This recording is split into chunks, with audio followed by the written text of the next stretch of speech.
Assalamualaikum warahmatullahi wabarakatuh. Selamat datang di channel As by Story. Jangan lupa like, komen dan subscribe serta aktifkan lonceng notifikasi agar tidak ketinggalan cerita menarik lainnya. Sekarang mari kita mulai ceritanya. Lampu kafe yang tadinya mati, sekarang sudah hidup. Vela melepaskan pelukan Pak Gemilang dan melihat keluarga Pak Gemilang dan keluarga dirinya. Mama, Papa, ucap Vela melihat Mama dan Papanya berjalan ke arah dirinya. Selamat ya sayang, ucap Mama Vela memeluk putri semata wayangnya. Sekarang anak Papa udah dilamar aja, ucap Papa Vela membelai rambut Vela sayang, dan memeluk putri yang dia jaga selama ini telah dilamar oleh seorang pria yang bertanggung jawab. Makasih Ma, Pa, ucap Vela kepada kedua orang tuanya. Sama-sama sayang, ucap kedua orang tua Vela, menatap anaknya dengan sayang. Akhirnya kamu resmi jadi calon mantu Mama, ucap Mama Risa, memeluk Vela erat. Selamat Bang, akhirnya udah punya calon aja, ucap Bintang dengan masih menggendong Karen yang tertidur. Selamat ya Vel, akhirnya jadi juga, goda Nilam ke arah calon kakak iparnya itu yang tersipu malu. Gemilang kamu awas kalau menyakiti Vela, ancam papanya Gemilang ke arah anaknya. Tanpa diberitahu Gemilang sudah akan menjaga Vela dan tidak akan menyakiti calon istrinya itu, Vela adalah segala-galanya baginya. Akhirnya sahabat gua ini dilamar juga sama Pak Gemilang, ucap Rere menyenggol bahu Vela pelan. Bagus ya, lo nyembunyiin ini dari gua, ucap Vela pura-pura ngambek. Dih. Kalau gitu nggak surprise namanya dodol, sok ambekan segala, ucap Rere ke arah sahabatnya itu. Tapi kan lo seharian tadi sama gua, kok lo bisa ikut, ucap Vela bingung, kan seharian ini Rere kan bersama dirinya di Dufan. Lo inget nggak, ada yang nelpon gua pas kita di restoran Dufan? Tanya Rere melihat sahabatnya yang kebingungan. Jadi itu dari Pak Gemilang? Tanya Vela menunjuk jarinya telunjuknya ke arah Rere. Yap betul, ucap Rere. Udahan dulu mengobrolnya, kita makan malam dulu, ucap papanya Gemilang, membuat semua yang ada di kafe menghentikan kegiatan mengobrol mereka. Kedua keluarga tersebut dan sahabat Vela duduk di kursi kafe setelah memesan makanan. Saya tadi terkejut saat Nak Gemilang menelepon saya kalau mau ngelamar anak saya, ucap Randi papanya Vela.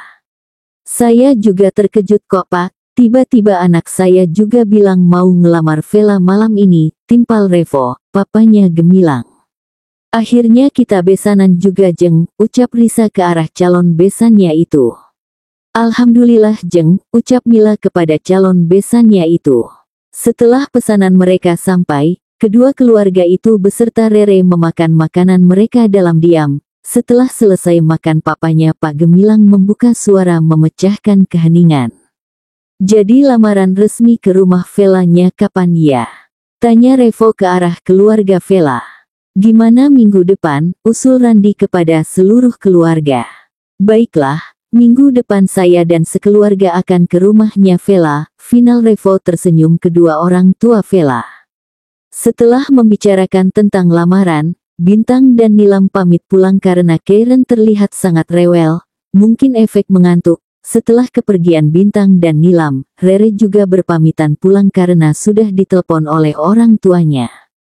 Mama sama Papa mau nginap di kontrakan Vela? Tanya Vela kepada kedua orang tuanya.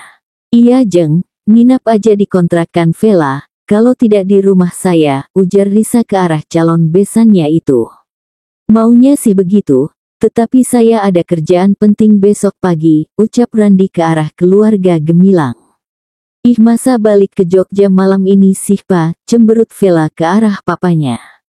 Maaf ya sayang, ucap Randi mengusap rambut putrinya sayang. Nggak usah cemberut begitu. Kamu nggak malu sama Nak Gemilang, ucap Mila ke arah anaknya yang tidak terima dia balik ke Jogja malam ini. Gemilang hanya tersenyum melihat tingkah gadisnya yang menggemaskan menurut Gemilang. Kalau tidak mengingat ada kedua orang tua gadis tersebut dan kedua orang tuanya, pasti Gemilang akan mencium pipi Vela gemas. Maaf sebelumnya Tante, Om, biar orang suruhan saya yang akan mengantar tante dan Om balik ke Bandung, tawar Gemilang kepada calon mertuanya. Iya Ma, Pa, biar orang suruhan Mas Gemilang aja yang nganter Mama sama pulang. Vela nggak mau. Ya Papa nolak, ucap Vela ke arah orang tuanya. Vela nggak mau nanti mobil papanya terjadi sesuatu di tengah jalan. Vela tahu tabiat mobil tua itu, lebih baik diantarkan suruhan Pak Gemilang. Iya Om, nanti biar orang suruhan yang akan membawa mobil Om, ucap Gemilang. Baiklah, kalau itu kemauan calon mantu Om, kita bisa apa? Iya Ma, ucap Randi kepada istrinya. Mereka semua berjalan keluar dari kafe menuju parkiran. Setelah sampai diperkirakan, kedua orang tua Vela pamit ke arah anaknya, Gemilang dan calon besan mereka. Ya udah kita pamit pulang dulu ya Pak Revo, Bu Krisa, ucap Randi. Papa pulang dulu ya Vela, kamu baik-baik selama di sini ya, lanjut Randi, masuk ke dalam mobil dan diikuti mamanya. Hati-hati Ma, Pa, nanti kabari Vela ya kalau sudah sampai rumah, ucap Vela yang dibalas anggukan kedua orang tuanya. Setelah mobil yang membawa Mama, Papanya pergi, Risa dan Revo juga pamit pulang dulu kepada Vela dan anaknya yang dibalas anggukan oleh kedua pasangan tersebut. Pulang sekarang, tanya Gemilang setelah kepergian orang tuanya. Vela membalas anggukan kepalanya. Gemilang menggamit tangan Vela berjalan menuju mobilnya dan membuka pintu penumpang untuk Vela, dan berjalan memutar menuju kursi kemudi. Setelah memastikan Vela memasang sabuk pengaman, Gemilang menjalankan mobilnya mengantarkan calon istrinya pulang ke kontrakan. Vela dan Rere berjalan menuju mading kampus, melihat siapa dosen pembimbing skripsi mereka. Vela dan Rere melihat nama mereka di mading kampus yang ramai dilihat mahasiswa seperti mereka. Lo dapat siapa Vel, buat bimbingan skripsi lo? Tanya Rere melihat Vela yang keluar dari kerumunan di depan mading. Bu Resti, lo? Tanya Vela balik ke arah Rere. Calon suami lo, ucap Rere menggoda Vela. Kok enggak gua aja sih, sungut Vela kesal malah mendapat Bu Resti sebagai dosen pembimbingnya. Semenjak kejadian di ruangan Pak Gemilang waktu itu, Vela merasa Bu Resti tidak menyukainya, padahal Vela tidak pernah berbuat salah sama dosen muda tersebut. Keenakan lo dong kalau bimbingan sama Pak Gemilang, kan secara dia calon suami lo, ucap Rere berjalan di lorong kampus bersama sahabatnya itu.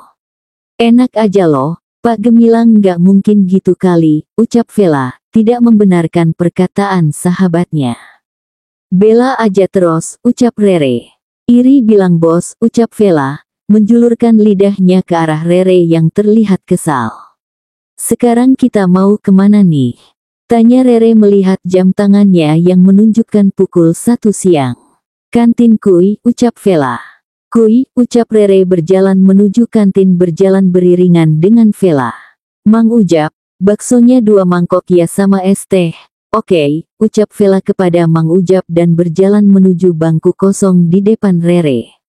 Vel, itu calon suami lo sama dosen lagi makan. Bu Resti kayaknya mau dekatin calon lo deh Vel, tunjuk Rere ke arah pojokan kantin di mana di sana para dosen lagi makan siang. Vela melihat ke arah yang ditunjuk Rere, dan melihat Pak Gemilang yang fokus makan mie ayamnya. Yang di sampingnya Bu Resti yang kelihatan berusaha mengajak Pak Gemilang mengobrol. Yang dapat dilihat Vela, Pak Gemilang hanya membalas anggukan saja. Merasa ada yang memperhatikannya, Gemilang menoleh ke depan dan melihat Vela yang melihat dirinya. Gemilang memberikan senyum manis ke arah calon istrinya yang juga membalas senyuman tak kalah manis dari Vela. Pandangan tersebut tak luput dari pandangan Resti. Mengepalkan tangannya kesal ke arah mahasiswi yang dia dengar saat masuk kampus kalau hanya dia mahasiswi yang dekat dengan Gemilang. Resti tersenyum sinis sambil menatap mahasiswi tersebut yang memakan baksonya. Vela turun dari kamarnya dan berjalan menuju dapur. Pagi Ma, ucap Vela yang masih terlihat sangat ngantuk, melihat mamanya yang terlihat sibuk memasak. Sebelum Vela mencomot kue bolu yang di atas piring, tangannya lebih dulu ditepuk oleh mamanya. Cuci muka dulu Vela, gimana sih kamu ini? Calon mau datang ke sini masih belum mandi, ucap Mila ke arah anaknya yang masih memakai baju tidur. Hari ini Pak Gemilang dan keluarganya akan melamar Vela secara keluarga. Kemarin Vela langsung ke Jogja untuk mempersiapkan diri. Kemarin Pak Gemilang menawarkan akan mengantar Vela, tetapi Vela menolak, karena merasa kasihan sama calon suaminya itu yang terlihat kelelahan. Akhirnya Vela menaiki bus dengan ditemani calon suaminya itu sampai naik.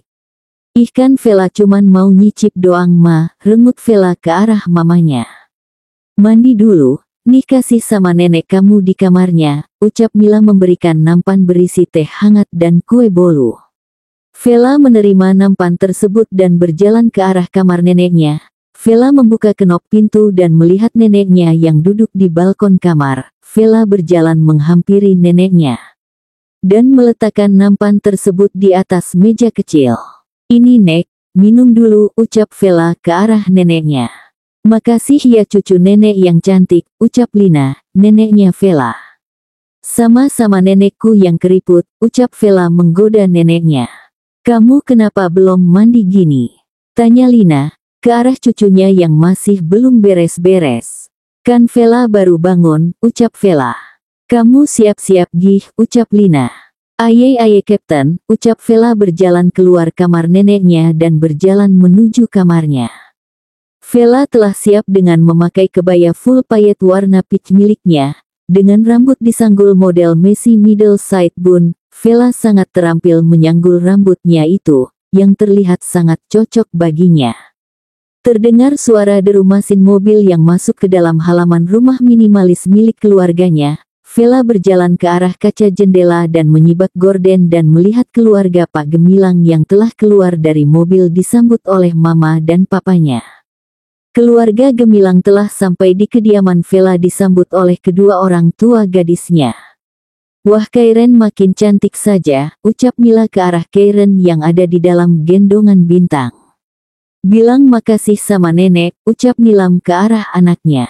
Makasih nenek, ucap Kairen membungkuk sopan di atas gendongan ayahnya. Ma, ngobrolnya di dalam aja, nggak enak, ucap Randi ke arah istrinya yang antusias dengan kedatangan rombongan keluarga Gemilang. Ya ampun, maaf ya, kalau gitu ayo masuk, ucap Mila kepada keluarga Gemilang. Keluarga Gemilang berjalan masuk ke dalam rumah Vela dengan membawa seserahan untuk calon Gemilang. Gemilang sangat tampan menggunakan baju batik yang senada milik Vela, karena mereka membelinya couple di mall sebelum Vela berangkat ke Jogja. Saya panggilkan Vela dulu ya, ucap Mila berjalan ke arah pintu kamar anaknya.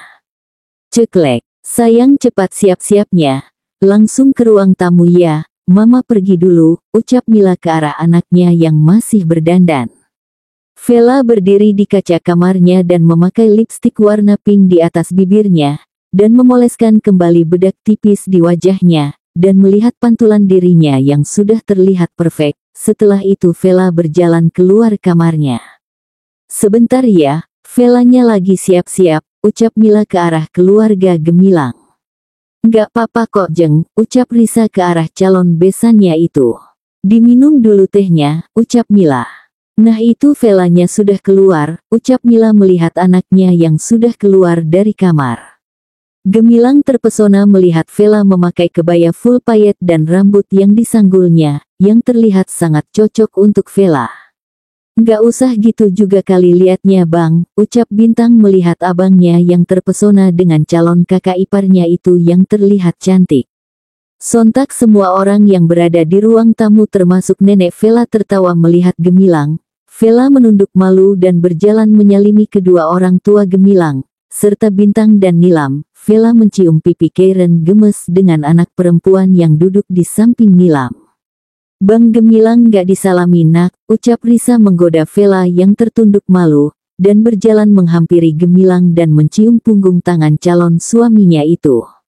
Gemilang mengusap rambut Vela sayang saat gadis tersebut menerima uluran tangannya dan mencium punggung tangannya. Setelah selesai menyalami Pak Gemilang, Vela berjalan dan duduk di samping mamanya.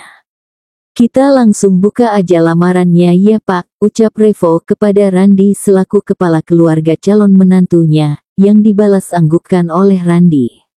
Maksud kedatangan kami ke sini, ingin melamar Vela untuk anak kami Gemilang, ucap Revo kepada keluarga Vela. Revo menoleh ke arah Gemilang dan memberikan instruksi kepada anaknya untuk berbicara. Kupasrahkan semua pada Tuhan.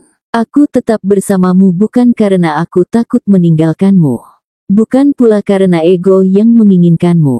Aku ingin menjalankan sunnah Rasul kita.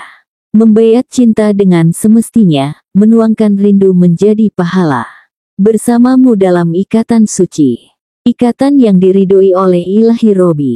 Aku ingin menjalani hari-hari dengan melihat senyummu. Izinkan aku menjagamu. Izinkan aku menjadikanmu perhiasan paling berharga bagiku. Jadilah kamu sebaik-baik perhiasan di dunia. Yang kelak selalu menyejukkan mata. Yang kelak segelas teh di pagi hari selalu ada di genggamanmu, dan kau melangkah menuju aku. Maukah kau menjadi ujung dari perjalanan cintaku? Terimalah lamaranku Vela Venita Putri, ucap Gemilang ke arah Vela yang juga menatap dirinya. Gimana Vela? Tanya Randi kepada putrinya yang duduk di samping istrinya. Vela menerima lamaran Pak Gemilang, ucap Vela. Alhamdulillah, ucap syukur semua yang ada di ruang tamu. Keluarga Gemilang menyerah seserahan kepada keluarga Vela, dan membahas masalah pernikahan Vela dan Gemilang. Maaf sebelumnya menyela, saya dan Vela sepakat akan tunangan dulu. Setelah Vela wisuda kita langsung menikah, ucap Gemilang kepada keluarganya dan keluarga Vela. Saya tidak keberatan dengan usulan Nak Gemilang, ucap Randi, papanya Vela. Saya juga tidak keberatan, gimana kalau acara pertunangannya diadakan seminggu lagi? Usul Risa kepada semua keluarga, yang langsung disetujui orang tua Vela.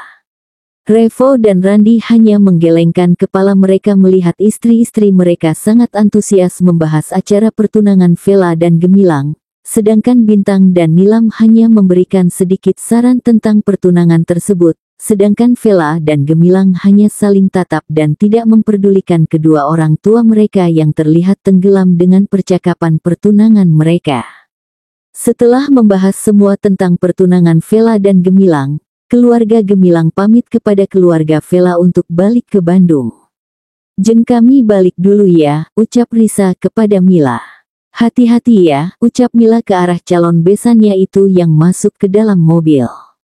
Mas pergi dulu ya, ucap Gemilang menyodorkan tangannya ke arah Vela, yang disambut oleh gadis tersebut dan mencium punggung tangan dosennya yang akan menjadi suaminya itu.